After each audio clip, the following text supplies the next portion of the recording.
addressing issues men face but rarely talk about. Today, we have a friend that we have just met who reached out to us through Instagram, an artist in his own right, and he's here to share part of his story and talk about loneliness and share a piece of his heart with us. And we met with him a couple days ago, and uh, I'm excited to have Brian join us. Robbie, really excited to have Brian join us. Me too. I'm excited to talk with Brian and talk about these things. It sounds weird when we go down rabbit holes and we get deep with each other, and that I get excited about that. But that's the truth. Uh, it is exciting because I want other men to hear the message that we're not alone. We're here. You don't have to suffer in silence.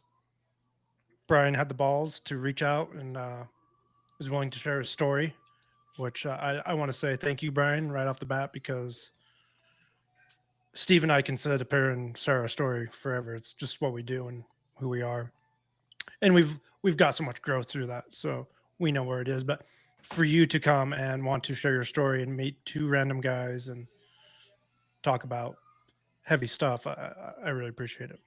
Well, thank you. And I appreciate you guys having me here. That's great. So, before we dive into what I think is going to be a pretty awesome conversation, a really real conversation, uh, I'm going to ask you, Brian, how are you? Really? I'm good. I'm nervous because I've done some podcasts, but this is way out of my wheelhouse of what I normally do. So yeah, there's been some nervousness all day about it, but excited, excited. So Awesome. Awesome. Okay, hand it over. Who's next? Robbie, Well, thank you for asking how I'm doing. Really, today has been well, yeah, after last week, if you watched and or listened or I whatever did. you do, it's been an emotional week. Still carrying on a lot of heavy stuff, but I feel really good today. I sent my daughter off on an airplane to go see her mom. There's some anxiety around that. Uh, the dad wanting to protect her, make sure she's loved and cared for, and that kind of thing. So it's weighing a little heavy on my heart. Work's been extremely busy. I've been extremely busy myself. Every day this week I've got home and hopped onto a computer and sat behind this microphone in some sort. And after that, I do something with my daughter and going to bed pretty late and waking up and doing the grind. But as always, I'm grateful to be here and talk with other men about heavy stuff and hope we can help other men out. Awesome. Steve. Oh, thank you for asking, Robbie. How am I really? As you guys heard before we hit record, I was a little bit fired up. So there's that part. My fired upness, without going on my rant, because these guys listened to it already. My fired upness comes from uh, the lack of, or the, I don't know, it's the social disconnect that we get when we use social media, and now we have an AI that is being used to help people, and I think it's creating a greater social disconnect. And that's where I'm fired up. That's the part that fires me up, because O'Brien's going to talk about loneliness, so this goes right into it all. But the more we use these things and not talk to each other face to face, the greater disconnect we have. Because I could talk to a human and it could go south, and then I'm going to learn a lesson from it. And I can talk to a human and it could go really well, and I'm going to learn a lesson from it. I'll get something from it, and so will they. We'll get to share that, whether it's positive or negative. And when you do it through AI, most of it's just positive, because it's going to feed you what you're looking for. Yep. And as much as there is the potential for it to help. I think it's going to create a greater disconnect between us as humans, and that hurts my heart. And so that's where the rant, that's where that fired upness gets, and um that's that. So there's the fired upness, there's the busyness of my kids are here, and I've got a week and change left with them. Actually, when I wake up tomorrow morning, it'll be a week, uh, a full week, full 7 days left with them essentially, and then we send them back home with their mother, and so I can feel the end of that coming to a close, and I want to give them a really cool experience this weekend, and I want to, take them out for lunch and take them out for dinner, and there's the whole buying stuff and whatever, but I really, what it comes down to is they want to spend time with me. And so I want to try and give them as much of that as possible. Uh, and so right now, I'm in a mixed bag of feelings when it comes to that. Like, I'm sure they're excited to go back home and see their friends and their family there. And so I can share in that excitement too. But then there's the sadness of, I've only got 7 days left, and I'm not going to see them again till Christmas. So I guess there's the make that time valuable kind of thing. So that's where I'm at. I'm a little bit fired up. And I don't know what the word would be there for the kids, because it's a mixed bag. I haven't separated those out yet. But anyways, that's where I'm at. Other than that, a pretty good mood. Earlier this week, I was tired as heck. And yesterday, I got outside. We went paddleboarding with the kids, and I got on the river. And even though it was smoky from the forest fires, I think that helped energize me, getting out in nature. Anyways, I'll shut up now because we're 7 minutes in, and I like to talk. So we'll hand this over to Brian. Brian, you're an artist, and you're so much more than just an artist. And on this podcast, we like to talk not so much talk about what we do, but who we are. So the floor is yours, man. The floor is yours. Oh boy, where to start? Well, I'm a landscape and wildlife photographer. Actually, always been into photography, and it's always been part of my life. There for the longest time, I decided to kind of back away from that a little bit and give my hand at music and music recording. And grew up in Iowa, moved from Iowa to California to chase, I guess, that music dream, and it had a great time, met great people. In that, I actually got back into photography while I was out there by being kind of mentored by a very well-known music photographer. And saying that, growing up, I grew up no brothers, no sisters, um, not really close neighbors either. I mean, I was pretty sparse, so I didn't have a lot of people close other than cornfields. And so I did everything alone, and spent a lot of time in the woods, a lot of time exploring, a lot of times hiking.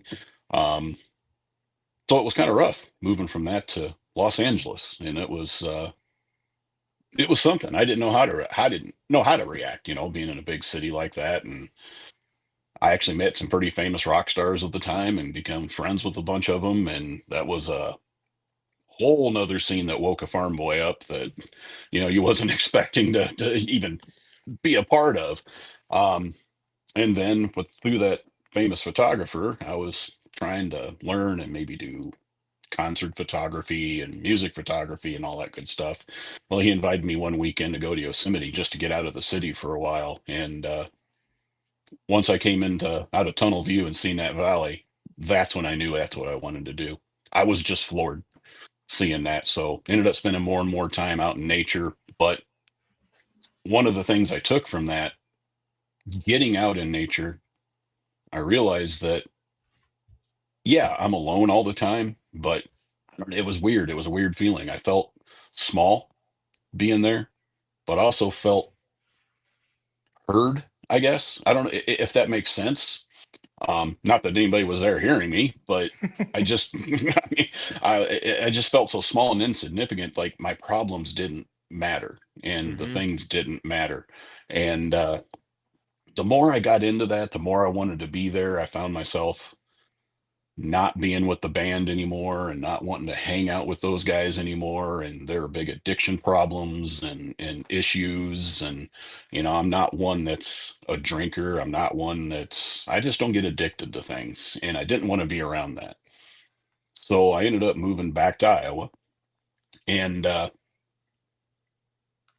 kind of used photography to kind of, I don't know, still try to find myself and kind of what I wanted to be and what I wanted to do and navigate being alone. And so I got into it more and more. And within that time, I met someone. We started dating. It started off as a blind date. Had no idea that a woman that beautiful would even be interested in me. I couldn't figure it out. Still can't figure it out to this day. But um, we got really close and started dating and seeing more things. So all of a sudden, I noticed my photography kind of started getting less and less. And I got a job working at Best Buy, and my time was working and being with her, and we ended up getting engaged. We were following through with one of our dreams was to have a log house, and so we started thinking about that and going through some companies. I actually got hold of a company in Minnesota that makes these log houses, and we touched a little bit on this when we talked before, but. Um, I was up at that place in a meeting having with them about the house we want to do, and she was supposed to meet me there, and she never showed up, and I couldn't figure out why. Well, no, what the hell did I do wrong? And she was very much into the gym and working out every day. When I finally got to check my messages and everything, she had a heart defect that nobody knew, and in the gym on the treadmill, she died, and my whole world just exploded. It went away. And I felt more alone than I'd ever felt in my life. And I kind of felt myself just really, really going into this deep, dark hole in this dark place. And I shut myself away for a few years. I just didn't do things with the little friends that I had. I worked. I came home. I fought myself, maybe not drinking and stuff. You look into everything like that. And the darker things got and the deeper in this hole I went, I knew I needed help. And I started looking for help. And that's when I found out that there's not a lot of help out there for men. And there's not a lot of programs. There's not, you can see women's health buildings and programs and clubs and units or whatever you want to call them. And there just isn't any for men. The And support system out there for men is pretty pretty shallow. it is. It is. Not only in a professional manner, but trying to connect with somebody and be a friend and if it's a guy, trying to open up and talk how you feel is hard. I mean, not only is it hard for me, but most guys, well, like we talked about before, they're going to tell you to walk it off. They don't want to hear it. They don't want to open up. They don't want to go down that road. So I felt myself I couldn't find help. And I kept getting in darker and darker places. And man, I had thoughts. I wanted to end it. Um, and it was a fight every day. I fought for my life every day. And there was days I didn't think I was going to win that fight anymore. Is that And when you get to that place, do you, like, you were talking about feeling insignificant, and um, when you're in those wide open spaces, the thought crossed my mind was, do you ever get to that point where you were like, what's the point of doing anything? And I think that's what you were talking about. Like, what's the point of getting up? Um, what's the point of following my passion? What's the point of doing anything? Because none of it matters anymore. Is There that was days I didn't get up. I just did not want to deal with anything in life. I mean, it was hard getting out of bed some days. Um, thank God for my parents. I mean, I got a real small family. I had my parents and three uncles, and aunt, and my grandmother was still alive. That was it. That's pretty much what I had for a family. And the thought of doing something drastic and hurting my parents like that is one of the things that kept me from going further down that hole. is that And what is that what you found what mattered to you? Is that what was that the thing that kept you here? the main thing, the biggest thing, yeah. Growing up, I mean, my mom didn't work. My dad worked. My dad worked. He came home. He wanted to rest. He worked hard. He worked 12, 15-hour days. So it was me and my mom. We were best friends. And I talked to her about everything. And, uh, she kind of made me the person I am. Not that my dad didn't love me or didn't want to be around me. It was up to my mom. It was, he worked and he came home. So we really never had that much of a relationship. We didn't do things together. We didn't go out and play catch. We didn't. I think my whole life I went to one movie with my dad, and so it was. Yeah, I mean, I could not fathom hurting my mother like that, no matter how bad I hurt and how bad I felt. Hmm. And I don't know. I really don't know what triggered me, but one day I got up and it's like, man, I'm just going to grab my camera. I'm just going to go for a walk. And I'm gonna it stop was you. okay. How long had it been since you picked up your camera? Probably almost 3 years. Oh gosh. Probably Wow, about 3 years. Okay. it's a long time So to it, put that down. it was. Now in that 3 years, I did pick up the guitar again and kind of thought, okay, I can write some songs, maybe get some of this out. Well, that didn't work, but I would still play once in a while. But I kept looking at that camera. It just something wouldn't let me pick it up, and then one day I did, Camera and felt too heavy. it did. It did. I didn't want to. Yeah. I don't know what it was. I Hmm. don't know. There wasn't anything. I guess the one thing, the camera I had at the time, my biggest memory of that was me and my fiance. We went together when I bought that, and it Mhm. was just a memory there that I didn't want to touch. I didn't want to pick up. I didn't want to feel. And when I finally did, once I got out into this state park, just started walking. I started shooting, I started taking shots and everything else. And by the time I was tired and wanted to go home, I got home and I sat down and I realized I didn't think about anything else out there except for composition, the shot, and my camera. And of course, not touching it for 3 years, I kind of forgot everything I had to do. But, I mean, not a picture turned out. But I dove head first into that camera. I had to learn everything about it. I had to buy every piece of equipment that I didn't need or I needed. Um, I lived, ate, and breathed that camera.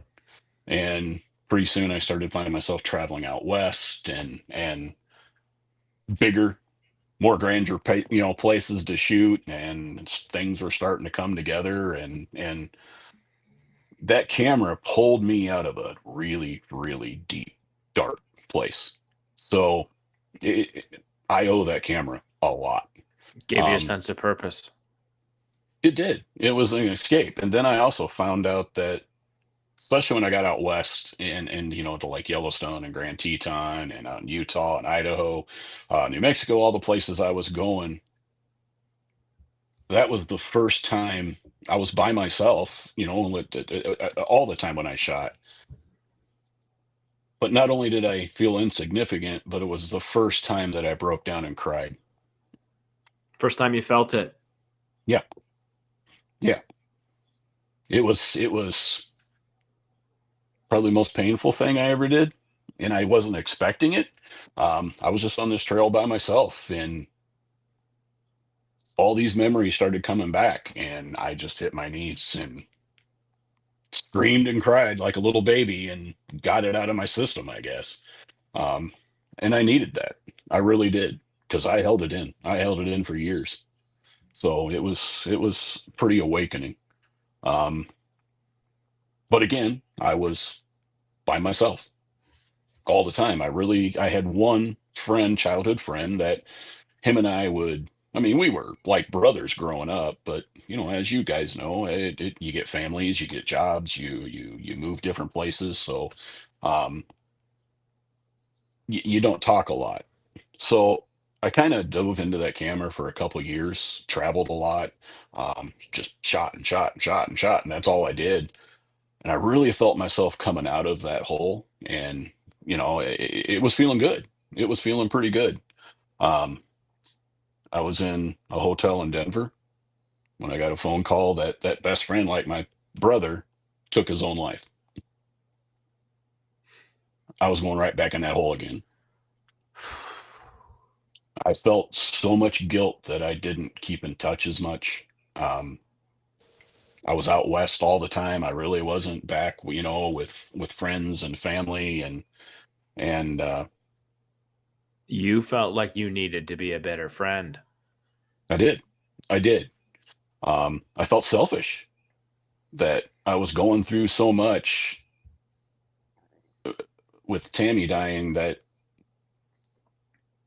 I think I kind of forgot everybody. I closed myself away and just dropped out. And was there times he needed me and I wasn't there? I don't know. Well, obviously there was. I mean, or did he hide it that well? It, yeah, I felt like a pretty shitty friend. So, man, I was falling right back in that hole again. And my answer to that was I traveled more. I did. I traveled more. I just wouldn't stop driving. I wouldn't stop shooting. You went back to the thing that brought you comfort, Only thing I knew. right? Only thing I knew. Um, it, it was just the weirdest feeling. I felt at home doing it. I felt comfortable doing it, but I also felt completely numb doing it. And I So don't know if that's what I needed or if I didn't need, but I didn't feel anything when I was shooting. Looking looking back now that you can realize that you felt numb, how does that make you feel? I still don't know. I still think about that all the time. Um, to be When totally when honest I with you, I still feel that way sometimes when I'm out shooting. uh, when I hear that, well, I can relate to my own way of feeling numb and making myself feel numb.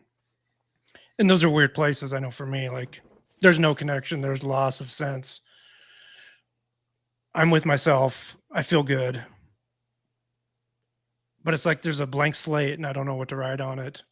I can stare off into the sky and I feel okay. Everything's good, but I'm missing something. And now sometimes when I notice that numb feeling, a lot of mine was running from stuff, all that stuff, not dealing with stuff, childhood trauma now, issues, whatever. Just for me, once I started putting attention to stuff, that numbness would hit me right in the face, and I'd have to bring myself right back to why I was doing what I was doing. Because I could tell you, I could go sit on a pass on a mountain, and I could be dead to the world, but so happy inside, but there's nothing there. Did it scare you?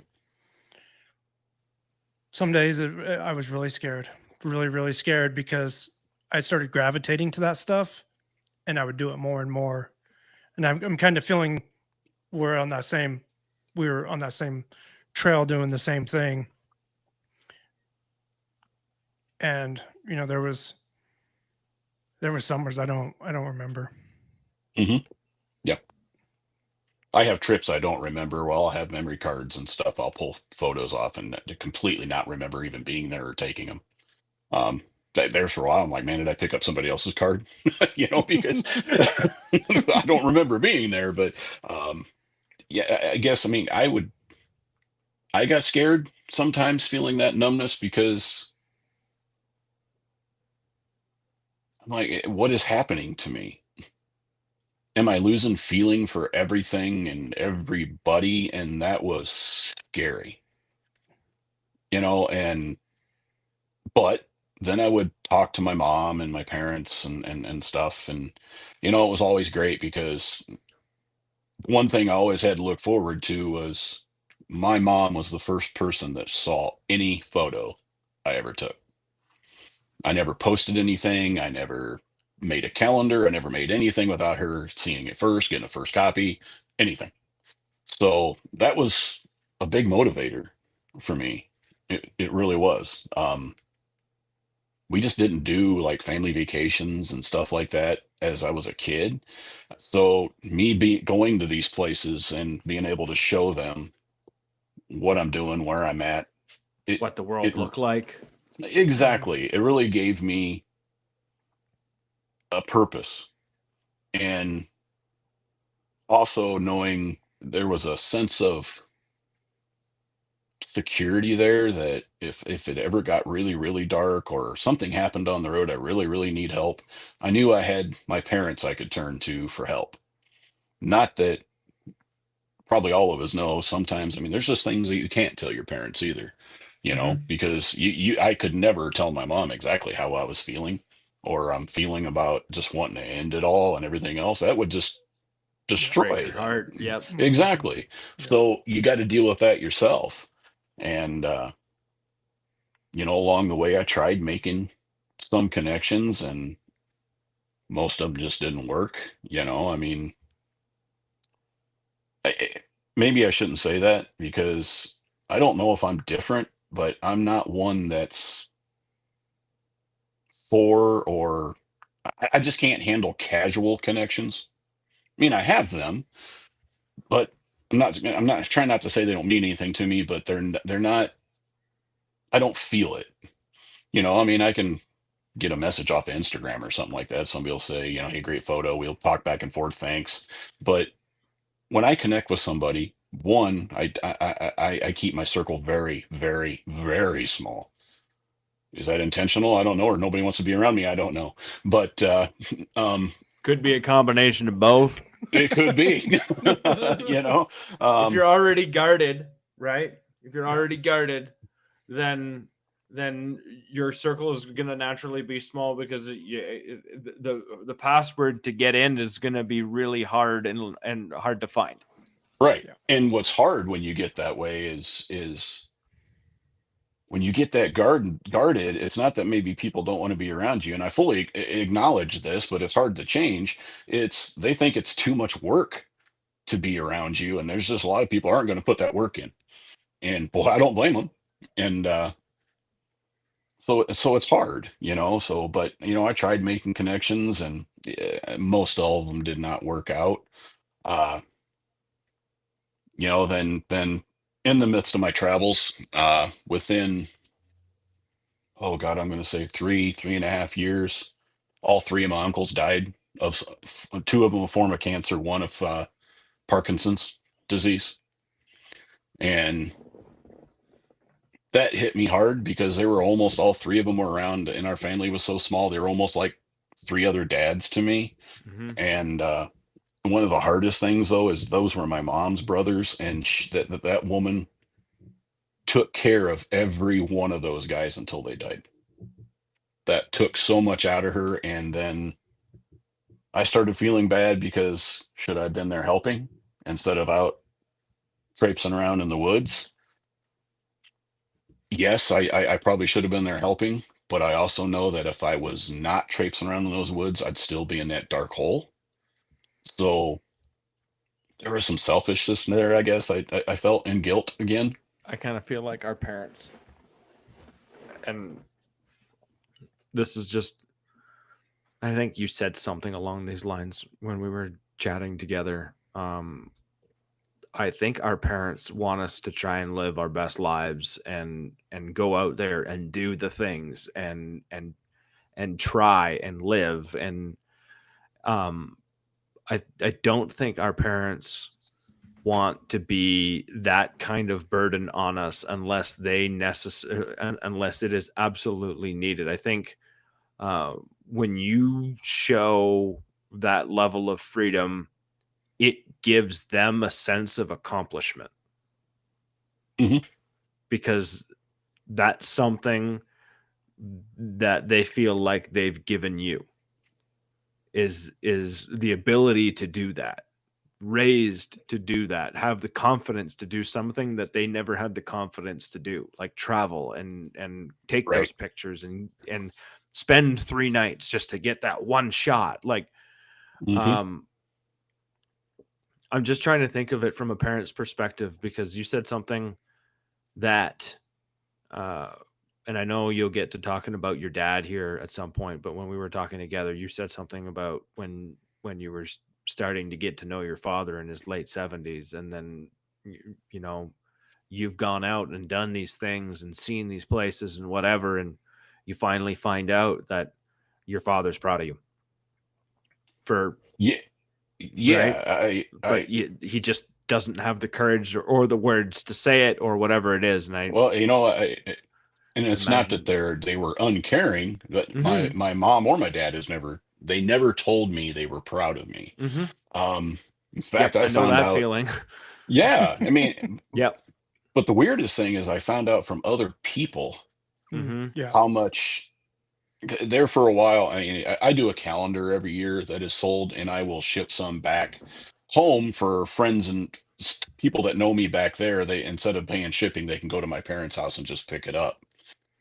And I found out from those people that how proud my mom was of the work I did and would tell everybody that I self-taught myself that. And she never told me that, but I found out from all these other people. Hmm. And it, would I love to hear it from her? Yeah, Yes. absolutely. Yeah, I know. I hear But you there. it still made me feel really, really good, you Yeah. know, to know that she was thinking that. And but yeah, and I'll get to my dad, but so yeah, my three uncles passed away. Not too long after that, my aunt passed away. Then my grandmother passed away. Um, and I was still traveling, still trying to dig myself out of that hole. I would come back when there was issues and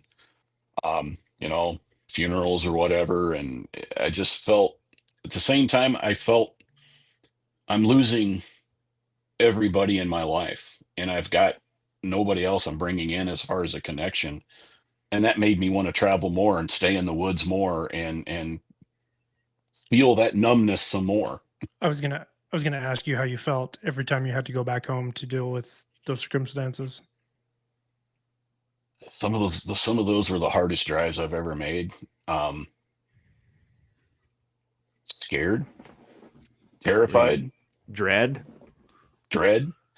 Um, a lot of memories that come back, and maybe a lot of regrets of, and I'll get to that later with my mom, but your regrets of, man, did I really have to travel that much? Could I had spent more time? Could I had called more? The times I did go back, there was times like, man, I got to hit the road. I want to be out there for this, weather peak or this or that. And could I had spent one more day? Yes, I could have, but I didn't. So you live with those regrets. I mean, you don't know it at the time, and you Yeah. don't even think Hmm. about it at the time. Um, I was too busy trying to chase that. eh, If I started feeling scared or anyway, I wanted to get back to the woods where I'm numb. And I'm sorry, were you going to say something, Robbie? I was just gonna ask. So, you when you went back to deal with those circumstances, you had all those emotions. How were your emotions when you were driving back to where you were going? That is when the thoughts of all the regrets kicked in. It's kind of weird. I knew they passed away, and I didn't cry all the way home, but I cry all the way when I left. Did Mhm. you? Yeah, yeah. So, and that was a I weird feel feeling. that. I feel You know, that. I don't. I really don't.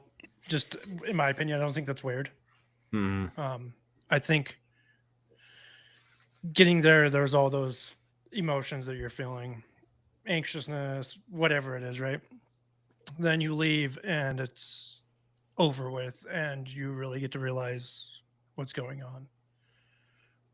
Then whatever's going on with your emotions and feelings, that's when you can, let loose and grieve those things that you're essentially leaving behind.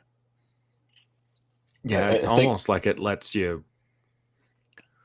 It's the place where you finally take your guard down and let yourself feel the stuff that you've seen, heard, spoke about. You've kept the mask on, and I've done this too. Kept Yep. the mask on. Okay, I'm good. I'm good. I'm fine. And then you finally get away and separate yourself from all of the things, and then you're going to your place of freedom. And that's where, like, for me, sometimes even be a song that comes on the radio, and it puts words to what I'm feeling or what I haven't allowed myself Stuff yet to to feel. feel. Yeah. And then I'm like, shit. And then all of a sudden, I'm feeling the things that I knew I was not even intentionally. I think you do it. You're trained. You're just Yep. like, I'm Protecting. gonna. What's that, right. Robbie? You're protecting. Oh yeah, for sure, right? Like you're just that's how you exist. And then finally when you have that sense of aloneness or whatever that is, and then your body can just let go of it. Because I think our bodies hold on to this shit so fucking tight Yeah. that learning I, how to let it go is an art form all on its own. and I think part of going there, knowing that okay, somebody passed away, I got to deal with the family I got left and funerals. There was a lot of unknown, so Mhm. I didn't break down. I was concentrating. Okay, I got to be there for my mom, that's her brother, and stuff like that. It was when I was alone, driving back out west or driving back somewhere else, um, when I realized, well, that's another door to my life closed forever, Mhm. and that hit me. And that's when it would hit me, and and I went through that way too many times, and but I didn't stay at home and stay in bed and allow myself to go into that deep dark hole again. So I had to get back out and shoot. I had to grab that camera and just go. And and at one point I can still remember, I think I was in Denver. I don't know what it was. I was watching something in a hotel on a TV, and it was like a documentary on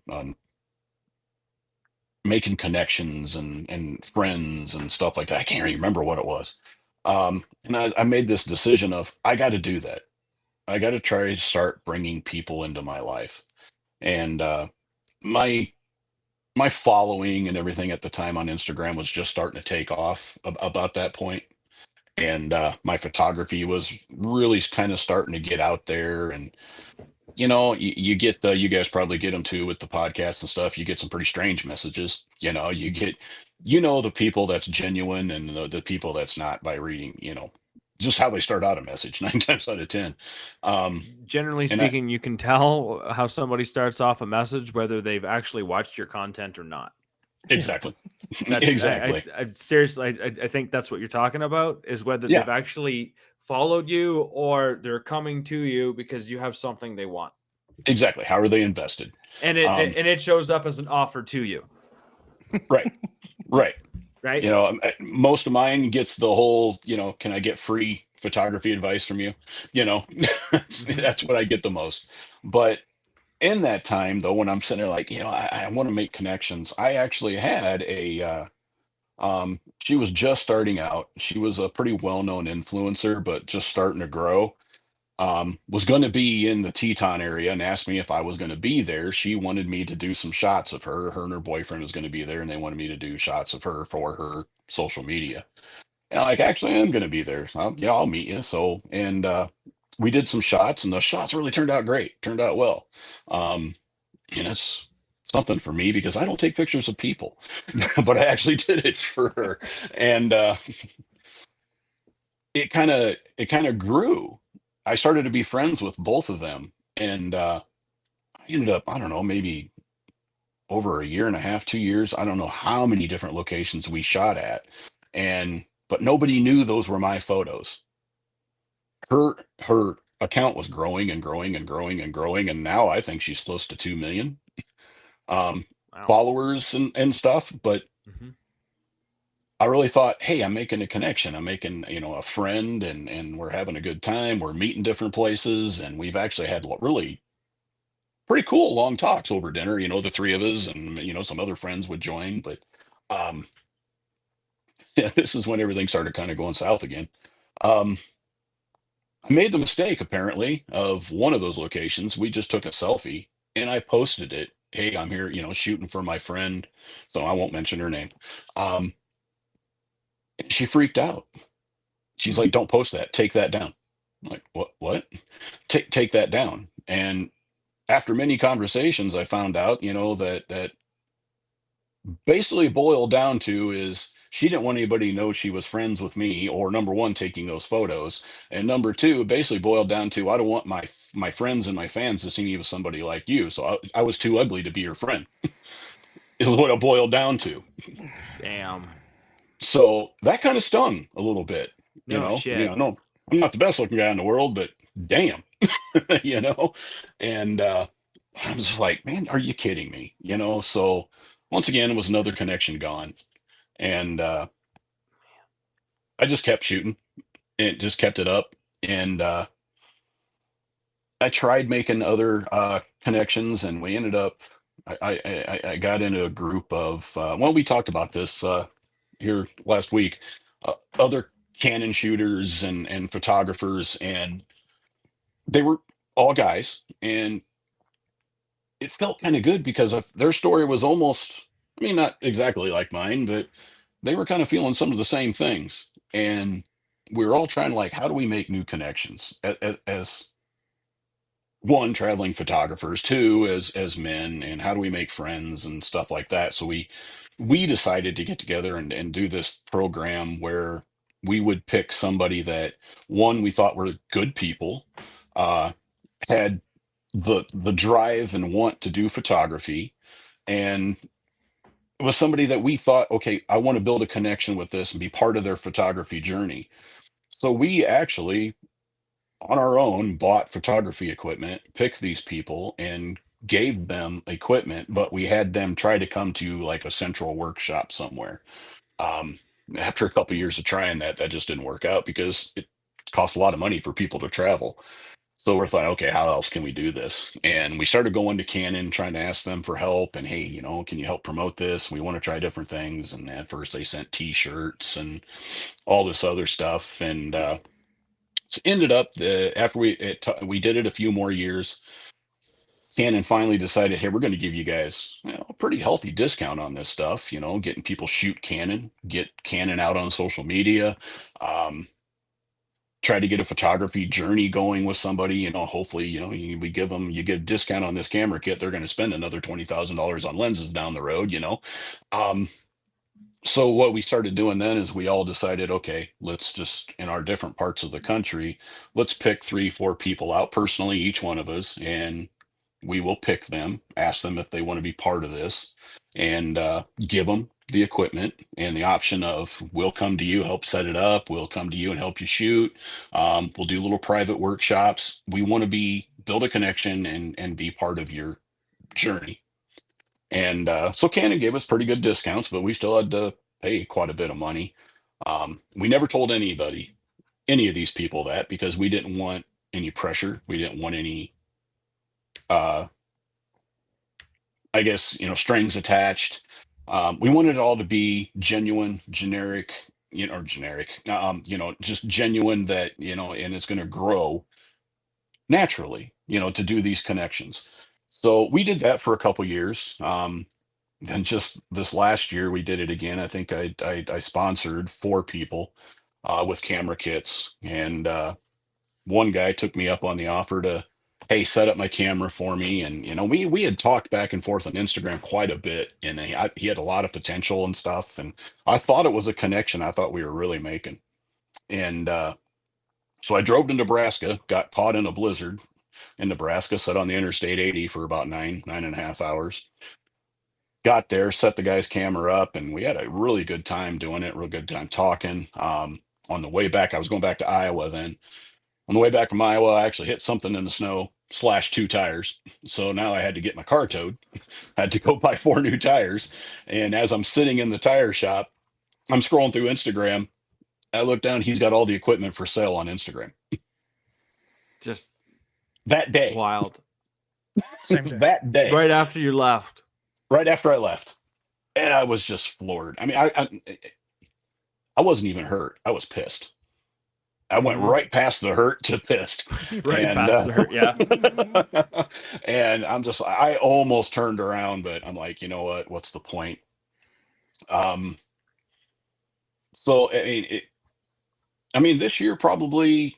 I mean, I'm looking at it. We didn't do it because of the money or anything, but I think that those 4 cameras and getting everything, it cost me right around $8,000 this year, and plus 1,200 for tires, Just to share your passion. Yeah. just to share a passion and try to build a connection. And yeah, and there's been so many. The guys I do it with, they've got some of the same stories. One of the people I gave them to this year, within a week of me giving it to him, totally blocked me. No reason. No message, no nothing. Just gone.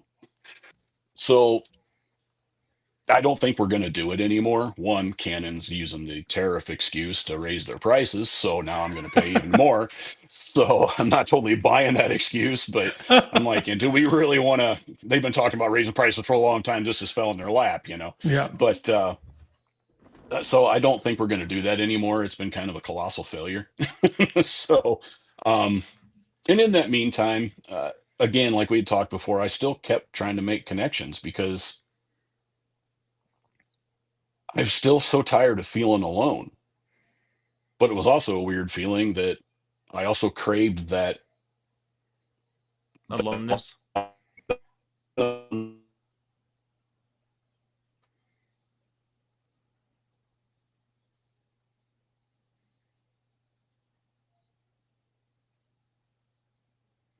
my mom, and she just didn't sound right. And she said, I just want to, we're going to the hospital. I haven't been feeling good all day. I called the doctor. They said, you need to get to the emergency room. Well, then I'm driving 150 miles an hour, to get home. And what it turned out was her kidneys failed. And she ended up on dialysis, and she fought it for almost 2 years. I just steadily going downhill, and every day, I kept trying to prepare myself for that phone call. I went back as much as I could, and I ended up. And in the meantime, I'd moved to Indiana, some other bad life choices, and ended up in Indiana. And I got up at 11 o'clock at night, and it was my dad. Sorry, your mom just passed away. And your world exploded. Was my whole life. And I didn't know what to do. I didn't feel myself slipping into that black hole again. Went right to the bottom. And once mom passed away, immediately anybody that was around just kept coming up to me and going, take care of your dad now. There was never any, how are you feeling? You just lost your mom. It was immediately into, you got to take care of your dad now. And that was also the first time I ever heard my dad or seen my dad cry. And it, me and my dad never had that kind of a relationship that now all of a sudden I'm forced into. Not to say I'm forced into, but I got to learn to know my dad now. It's like learning to know somebody new. And because we didn't do things together. So now, I mean, my dad thankfully is still with us. The only member of my family I got left is my dad, and he's still with us, and he's had some health scares and that I've had to kind of, stick around closer and not travel as much for. But I spend all this time now feeling so alone, but at the same time, I got to put that aside because now my dad's alone. He's sitting in that house that I grew up in, and him and my mom had their whole life in, and he's sitting there alone. So I got to be as close as possible, but at the same time, man, there's so much stuff that happens. I'm like, is this really my dad the way he has always been my whole life, or is he this way now because my mom's gone? It's struggle. It's a struggle, and there's times I got to get away from that a little bit, and then I realize I got nobody to talk to about that. Nobody. If I do talk to anybody, I message them first. Sometimes I get left on red. I don't get anything. Sometimes it's just a few sentences back. Um, but it's hard. There's times I need to get away from that. Not that I want to get away from my dad, but there's times it's very overwhelming. And I think we all know if you've dealt with it, you get somebody that gets to be elderly, it's like they're 12 again. So all of a sudden I'm the parent. Mm-hmm. And it's hard. So I started one of the ways I tried battling going in that deep hole is I didn't want to pick up my camera, believe it or not. Once my mom was gone, the whole world felt ugly. It's weird. She's been gone a little over 2 years now. And I was just thinking about this because, when you shoot, you rely a lot on weather. And it just seems for 2 years, it's been nothing but cloudy and rainy to me. It's not true. But that's what you're seeing. Mm-hmm. Exactly. Yeah. Exactly. And so I was still, I was forcing myself to take my camera out. And I found myself just walking and walking when normally I would be in one spot for hours and hours trying to find a composition. I would look at something and go, yeah, nothing there. And I would walk and walk and walk. And I did that for 6-7 months and never took that camera out of the backpack. So the biggest thing was, who do I show it to? My mom was the first person I showed every photo to. Who do I show it to? Yeah, I can put it on Instagram. I got 50, 60,000 followers, whatever it is. But I don't care. Who do I show it to? I wanted to show it to my mom, Mm-hmm. and she's not there to do that anymore. And now when I am on the road, it used to be that safety net of anything ever happens, I still had my parents to fall back on. Right. Now my dad's 78. Yeah. My mom is gone. I got nobody to fall back on. Absolutely nobody. I did start trying to reach out, and if I felt a connection with somebody, trying to get that going. And that kind of goes back to what Steve said at the beginning about now you're in that social media realm of trying to meet people and you're automatically a creep, and that's hard to deal with. So probably over in the last 2 to 3 years, when I say my circle's small, even trying to reach out to somebody to try to make a connection, there's been maybe 4 people. That's it. That's all I've tried to reach out to. How they're working out, one, I think pretty good. The rest of them, I don't know. I really don't know. Well, one of them told me I was too ugly to be a friend, so I guess that one did not work out. Um, I've always felt myself that I'm pretty good at sensing good people. Um, and and for the most part, I've been right. Um, so when I try to reach out, I kind of hope it's I don't know how even to say it. Because I don't want Genuine. to come off genuine, but yeah, genuine, but also the words I want to use is, I don't want to sound like I'm this conceited thing, like, hey, you're lucky I'm going to try to be your friend. But if I do reach out to you, it means something. Yeah. I see something in you. There's something I respect in you, and that's why I'm reaching out. Hmm. And it's hard to put that in words without trying to sound like, hey, man, you just won the lottery. I'm trying to be your friend, because that's not how I feel about it at all. Um, so it's hard, and there's been a couple things. I mean, one thing I am horrible at, absolutely horrible. If somebody starts following me on Instagram, I will see what they post, as I scroll in the feed, but I never go to somebody's profile and really and look at their profile until something really clicks in me that, hey, I want to check this person out more.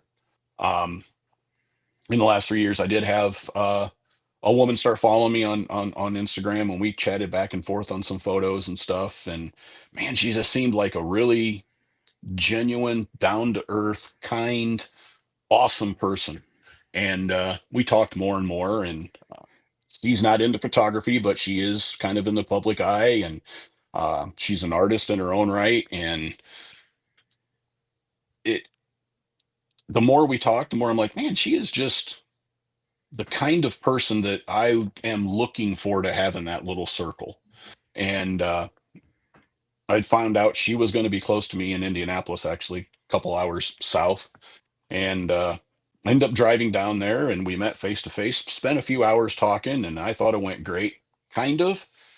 And the reason I say kind of is because I was freaking terrified and nervous to go meet her, not because of what she does or her art or anything like that.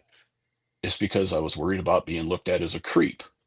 Am I an online stalker? Am I, you And you've know, got experience of being judged just for how you look anyway.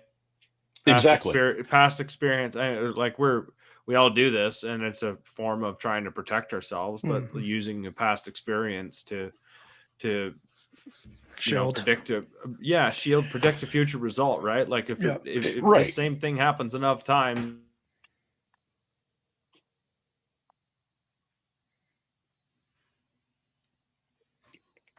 I think we lost audio from Steve there. Yeah. Yeah. We lost your audio, Steve. So, I was yeah, gonna say, something I've learned is, and maybe once we have stuff happen to us enough times, we start manifesting that stuff, and it, exactly. It's almost like I know what's going to happen. and it kind of sounds like with this last one, you knew what was gonna happen, and you were really protecting yourself from it. And Well, yes and no. I mean, she never struck me as that type of person at yeah, all. And she's not at all. And, but I went into it being terrified, being scared. Um, in doing that, I didn't feel I was myself. So, but we still talked afterwards and everything. We still got along great. But, I would give anything for another first impression, a second chance at first impression, because I wasn't me. Um, I'm very, very traditional and uh, try to be courteous and stuff. I mean, I was so worried about her getting the wrong idea. I didn't offer to buy her a drink or buy her something to eat. Nothing like that, which I should have done because we were in a place that's what you do there. And so after that, went and met her that night, and God, I learned from her that she was more than actually what I thought she was. Um, she was so kind, so generous, sweet. I found out her dedication, her work ethic, my respect for her just went off the roof. So, but um, I don't know. I don't know how that one is. I don't know if she wants to be friends with me or not. I mean, she is very friendly. When I message, she does answer. But I'm the one that reaches out first, and I know she's busy as hell, so I get that. Um, it's just hard as a man. It's hard. It's to meet somebody, to find help if you need it. I just kind of feel like I'm on my own out there, and I'm sure that all you guys feel the same way.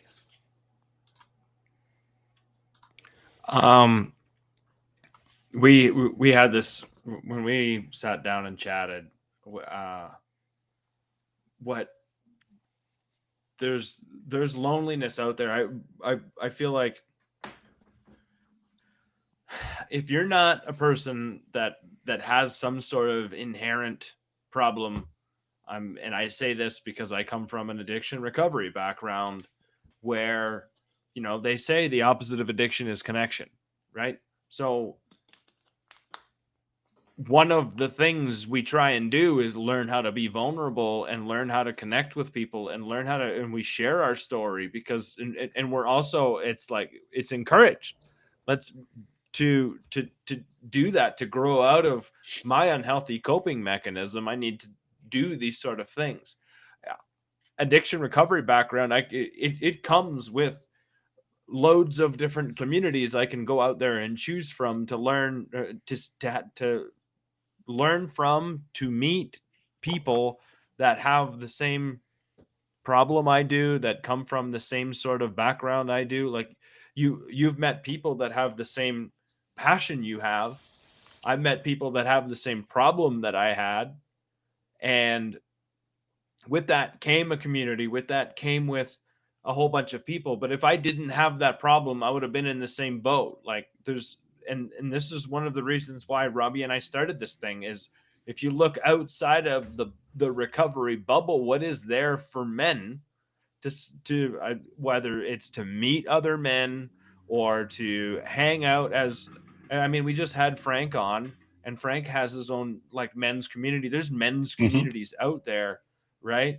Generally, they all cost money. Generally, they all there's some sort of financial commitment involved and that sort of thing.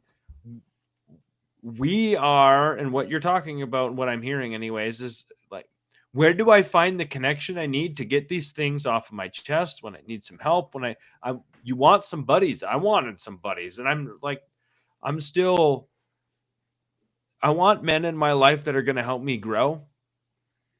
And that's where I'm at right now is and you were talking about surface connection. People that, I mean, I can talk to you about the weather and sports and politics and all of this surface stuff, where, and we can do that to get to know each other. But um like, I run into the same thing. Like, I can only talk about bullshit for so long or surface stuff for so long, and then it's like, okay, now we're just entertaining each other to entertain each other, and that's it. Right. Like, um that that wears on me too. That starts getting difficult. I start, um it's there's where's the emotional exchange, I think, is what it comes down to. And that's for me. I think that's the best way I could put that into words. um I want to share parts of, I want to share life. I want to hear your life. I want to hear what you're about. I want to know who you are. Who? Right. Who?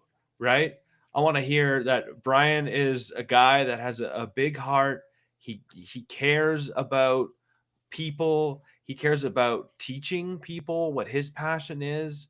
He loves his mom. He loves his dad. His family's important to him. Like, those are parts of who Brian is, not the what Brian does. And and we forget that. Like, when us as guys, we like introduce each other, one of the first questions we always ask is like, what do you do? Right? It's what do you do? Yep. It's the what, not the who. But how do you ask that question? I guess it's a curious. I'm hijacking this for a minute. But I'm curious. Like, if you were a guy and I was to walk up to you and Brian, Like how much of a weirdo would I be? Brian, how are you? Who are you? And then you'd probably tell me what you do, and I'd turn around and be like, no, I don't want to know what you do. Right? I mean that's Right. cool, right? That's really cool. Your pictures look awesome, but who are you? Now, would that just be awkward as fuck? It would. Like, And how would you answer it? I don't know. I'm just like, I'm curious. Exactly. I almost want to try this now.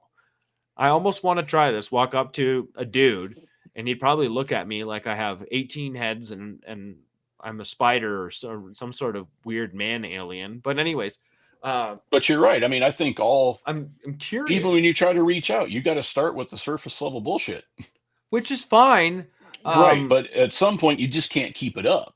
No, I mean, you run out of stuff to talk about. Exactly.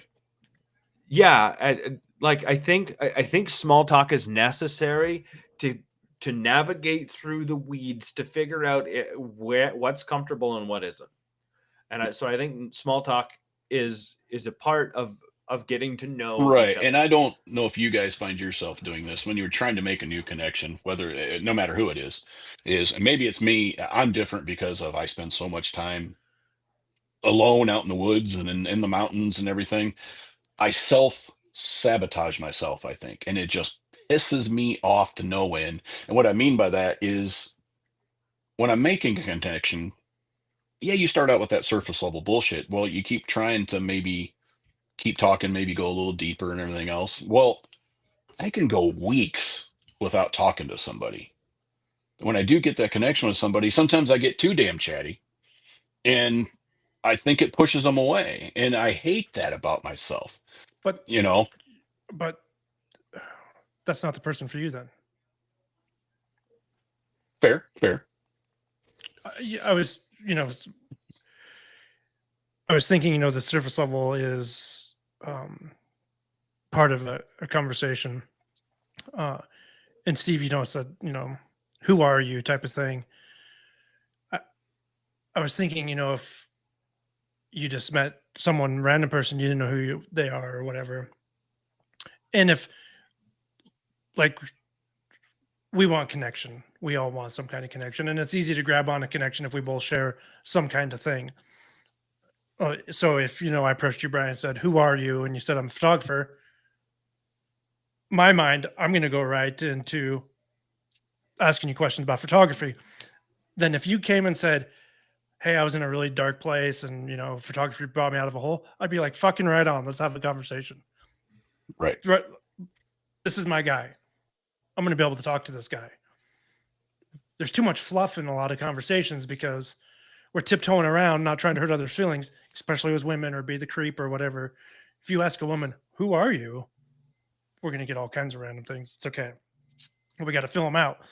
Right.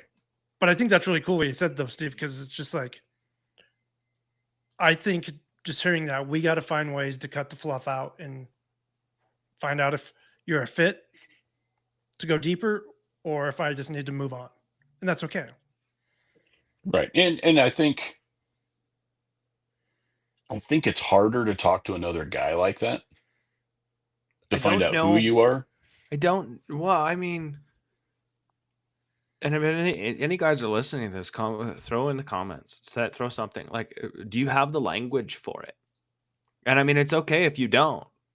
For me, 4 years ago, I wouldn't know how to answer that question. I would have started out with the what, because that's all I would have known, right? That's all I would have been proud of, is the what, right? The what. Yeah, I've got, Brian, I've got these pictures in X magazine and blah, blah, blah, blah, blah. Like that's kind of what we do as guys, right? Is we try and share our accomplishments to build ourselves up like a giant dick fest, like dick size checking Right. contest, right? Like that's what it is, Yeah, right? exactly. It's like, let's gauge who's where on the totem pole. Yeah. Right. And that's where we start out. That's where but like in the end, I don't know. I want to know who you are now. I'm in my 40s, and maybe it's a 30s thing, but like nowadays is there's a value, and I have a lot harder time allowing less value in my life for the time because I'm Yep. valuing my time more. Mm-hmm. And I think And it's yeah, I'm go. sorry to interrupt you. No, no, I go think for it. it's a little harder now to do that because of things like social media. 100%. Because I mean, I deal with it. We talked about it before that people already think they know who I am. Mm-hmm. I get so many messages that, like I told every day, I get at least 5 to 10 messages that says, "I wish I had your life." And every time I look at that, I go, "No, the fuck you don't." You know, but they think, because if you watch my videos and stuff like that, I mean, obviously that's what I'm going to put out. Yeah, I'm not going to put a video out of me belly aching about my dad or something like that, you know.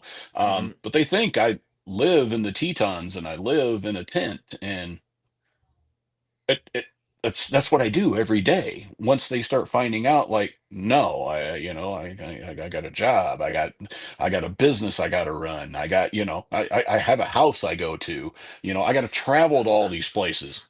Well, all of a sudden they don't want to know who I am anymore. Mm-hmm. Yeah. you know. And I think I did talk, about the one guy I did make a connection with on.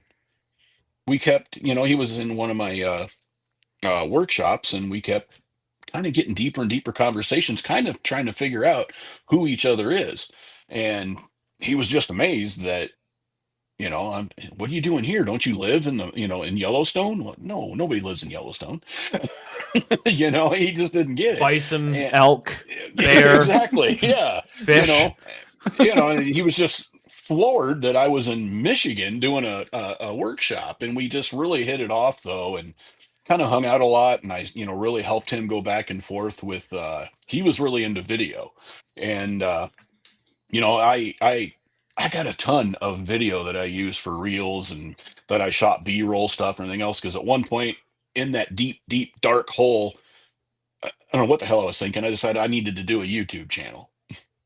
Well, I quickly found out that I don't have the looks, personality to be in front of the camera, and English apparently is my second language, because none of that was working. So I'm like, now I got all this video that I use for reels that I shot for this YouTube thing that I don't do.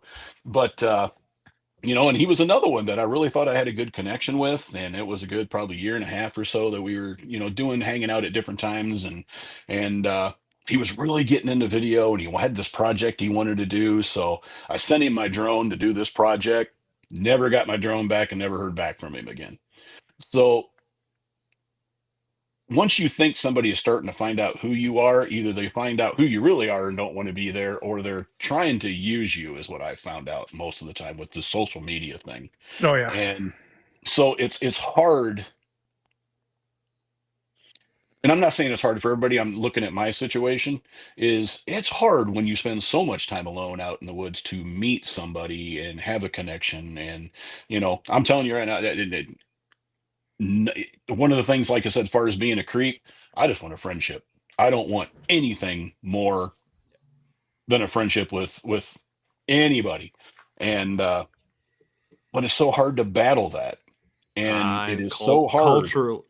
Culturally, and I've ranted about this already, but culturally, we there's those of us, there's people out there that are looking to make a connection, and then there's people out there that use social media for something completely different, right? And that's Mhm. just to throw themselves out there and get the attention that they want, need, whatever that may be. And culturally, uh, anybody, like any man that's trying to reach out already is essentially a creep anyways, and like you're almost vilified now for And you are, for trying. um and I think we have to continue to fight through that noise. And I we do. say that because the more we give up on that, and I know um, there's nasty stories out there that prevent guys from doing those things, doing guy things. Normal guy things would be to reach out to men and women and have the courage to do that, because that's just what you do. right? That's how you make a connection. That's how you generate conversation. And then it's the fear of being accused as a creep or being canceled, because that's where we go as soon as we have sort of a disagreement or whatever it is. Internet culture is really easy because you suffer no consequences, right? We suffer no consequences, generally speaking, for our actions unless you do something really stupid, and it has to be really stupid. Otherwise, you just get support for it, or you get raked over the coals for it, because it's easy to be an internet bully. It's just easy to be a dick. That's a creep. It's plain and simple. And I think the only way to combat that is to continue to show up in kindness. And I know it sounds ridiculous. It does. But I listened to a podcast today. It was the Minimalists podcast. And I'll advertise it too. Episode 444. And it talked about social media, and it talked about some of those things. And the guest they had on was the owner of Patreon and part of a band.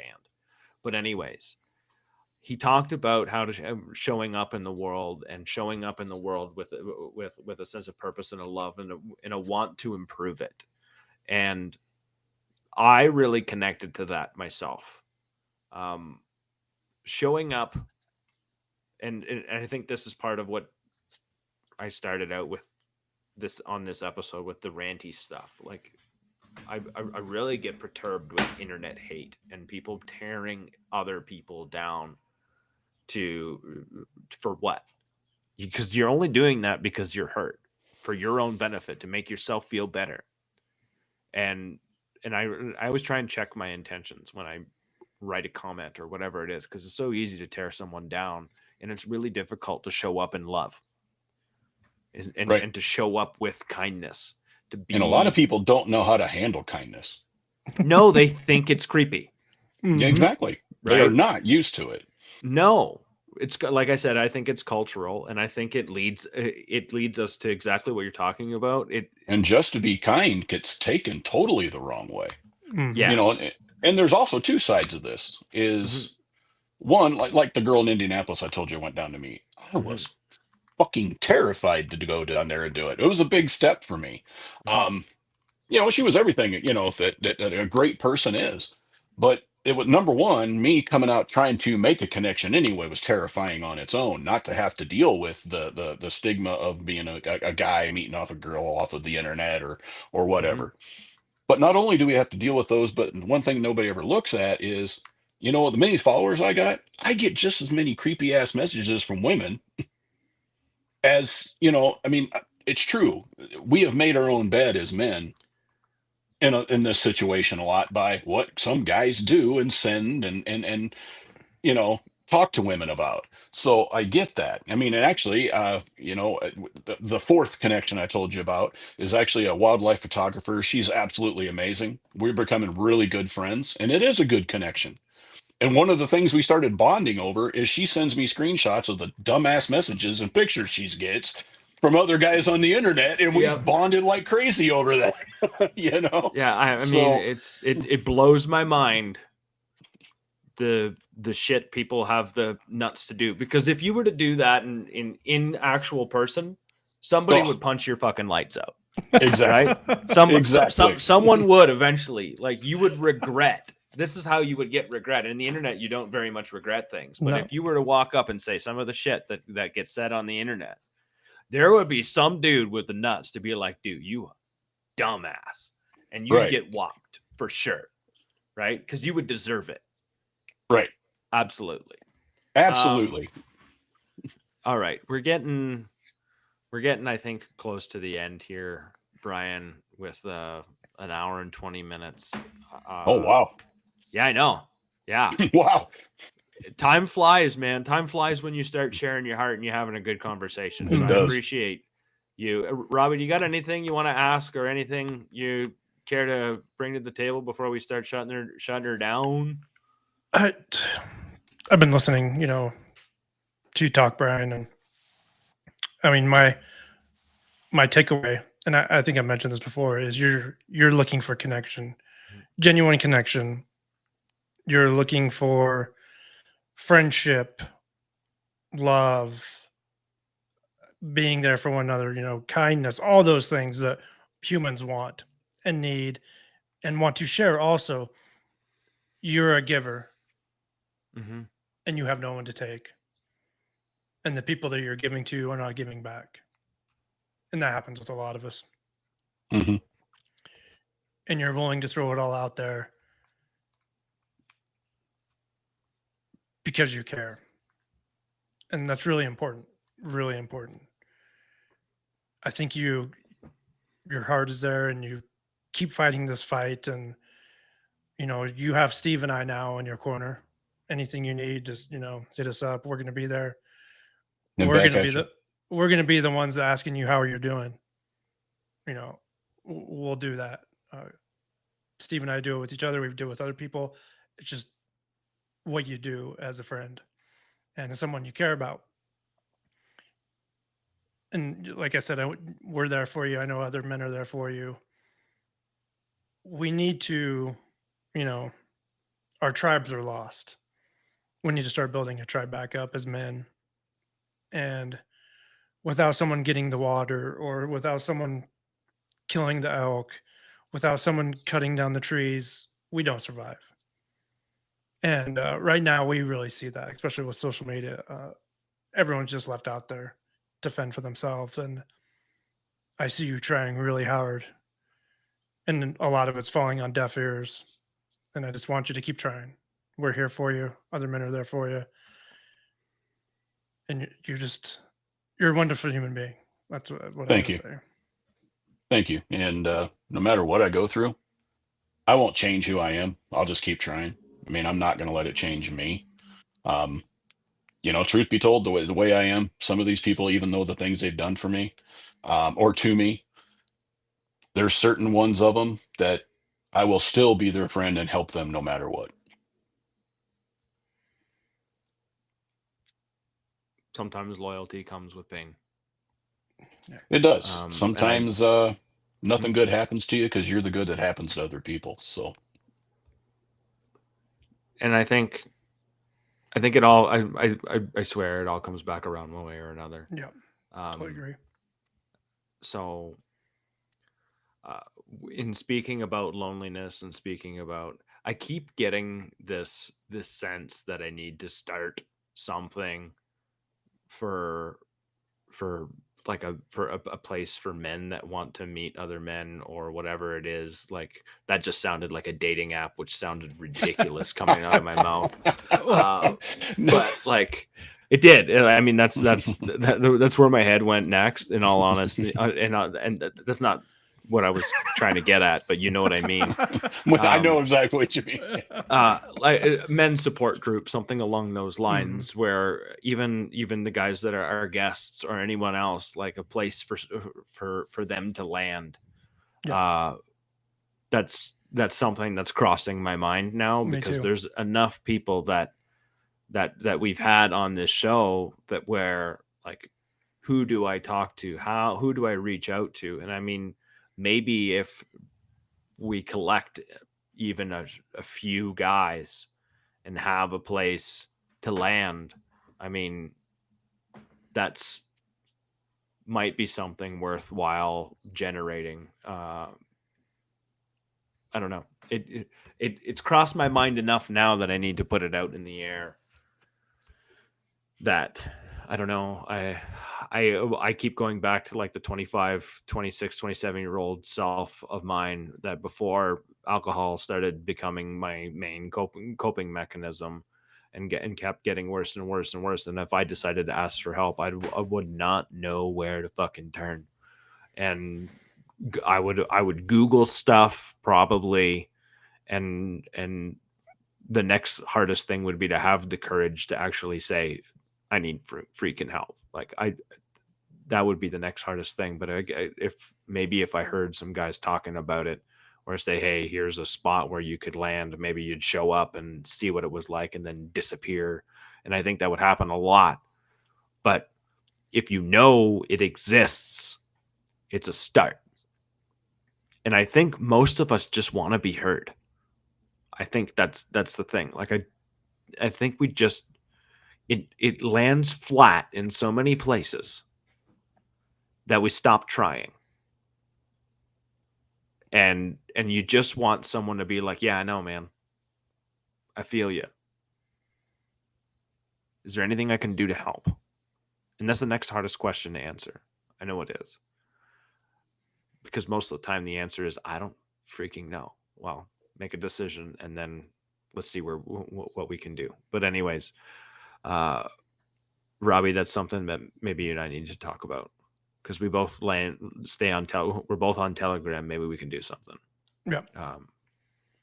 But anyways, always at the end of the episode, I said before we hit record that I was gonna ask people to subscribe, because I think it's like, subscribe. We're at 150. Let's get to 151. That's it. I'm not asking for a lot. And you know what? In the end, if you like the episode and you like our content, subscribe. If you don't. It's cool. I'm happy to meet people like you, Brian, who watch the show and reach out and feel like this is a safe place for you to share. If anything, that means the world to me.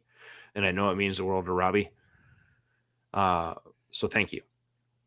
I appreciate your courage to come here and be a part of our little nook of the internet.